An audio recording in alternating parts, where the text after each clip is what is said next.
So I was going to do this from my fancy camera and setup and everything like that, and it was turning into such an issue, so like, forget it. I just need to get it done. My mantra for this entire process is done is better than perfect, so let's live it.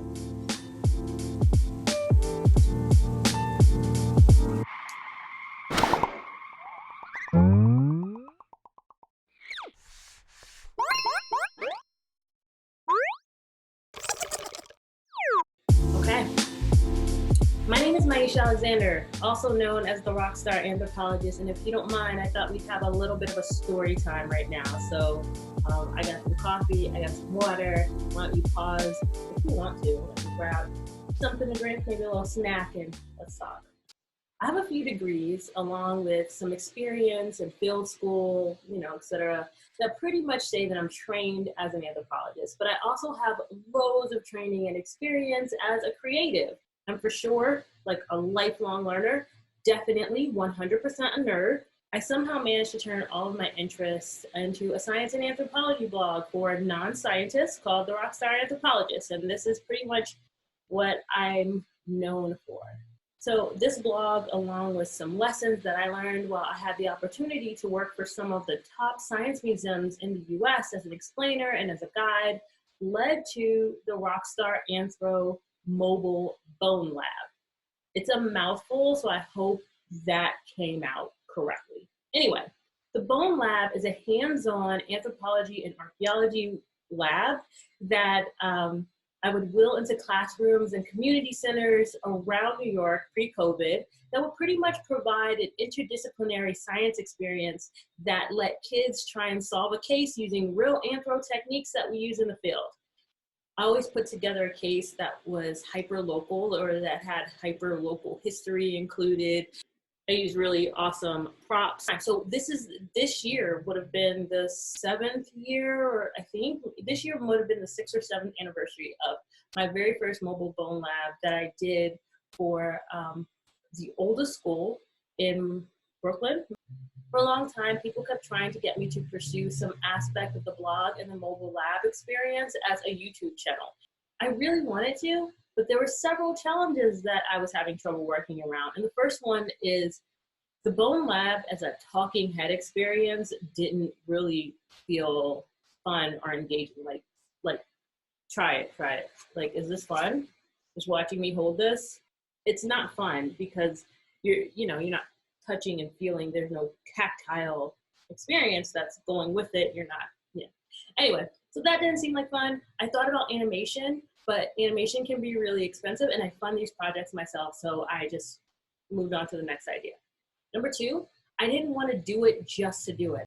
It couldn't feel forced or cheesy in a way that I was uncomfortable with, and let me be clear, I love cheesy, but it needs to be cheesy in a way that I'm comfortable with, and I couldn't figure out how to do that. Or to do it in a way that wasn't dull, boring, and lecture-like, just didn't happen. And 3, which is probably more of the actual reason, was that I just wasn't confident enough. I'll be honest with you. I don't like the way I look on camera. I don't like the sound of my voice. I have plenty of self-confidence issues that a lot of people have. I'm human and I can be sensitive. And I also didn't want to end up producing something that sucked or made me look like a phony or boring or whatever, or my worst nightmare made me look dumb. Like, I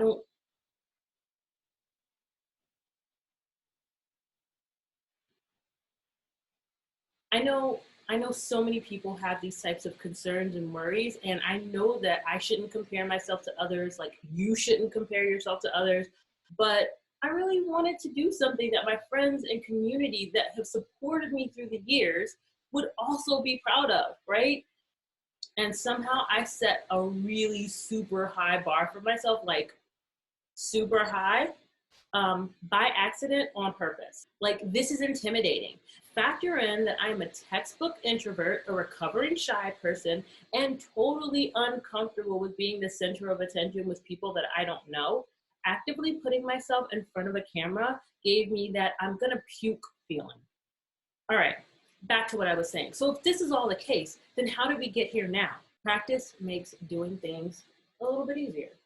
Once COVID hit, the Bone Labs had to stop, right? I wasn't going into classrooms anymore. There weren't classrooms to go into.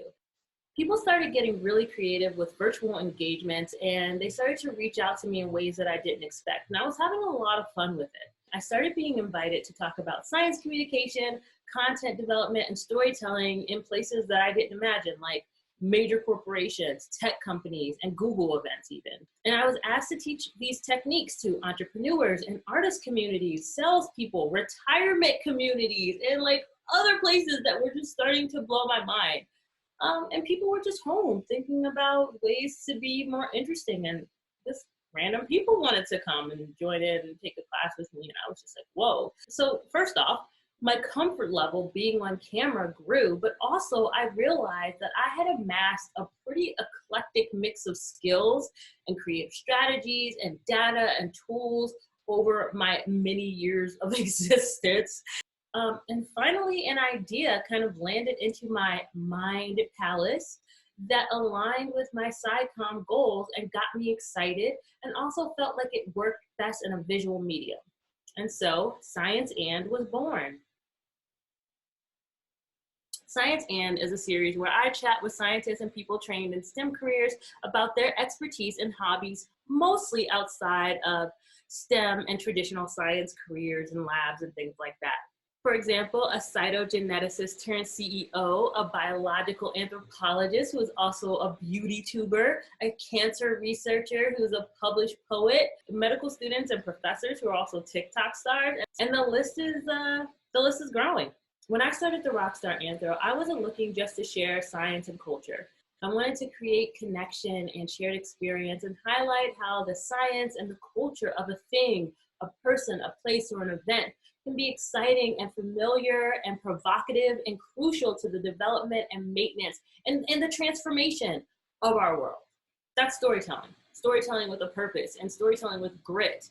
In the past few months of teaching hundreds of people over the pandemic and thousands more before, about how to incorporate storytelling techniques in their projects and products and ideas and build community really showed me that people want deeper connection with the things and the people that they support. And they also really kind of love a plot twist. The series Science And is a bit of a plot twist. I'm gonna talk to scientists about not science.